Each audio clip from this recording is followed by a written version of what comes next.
মধ্যবিত্ত পরিবারের সন্তানরা জানে কিভাবে অনেকগুলো অপূর্ণতাকে একটা মৃদু হাসি দিয়ে বুকে চেপে রাখতে হয়।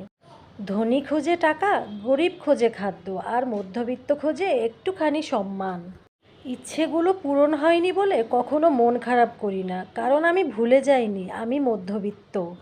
মধ্যবিত্ত মানে হাজারটা স্বপ্ন, কিন্তু দিন শেষে ভাগ্যের খাতাটা থাকে শূন্য। স্বপ্নগুলো আকাশ ছোঁয়া, ইচ্ছেগুলো দামি। মনটাকে বলি কাঁদিস না রে, মধ্যবিত্ত আমি।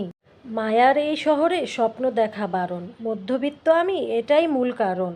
ভালোবাসার উদাহরণ দেখতে চান? তাহলে সেই মধ্যবিত্ত পরিবারটির দিকে তাকান, যেখানে রোজ খুশি থাকার নাটক চলে।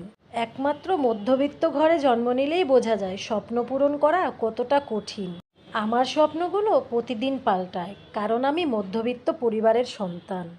মধ্যবিত্ত পরিবারের ছেলে মেয়েদের অনেক চাওয়ার মধ্যে লুকিয়ে থাকে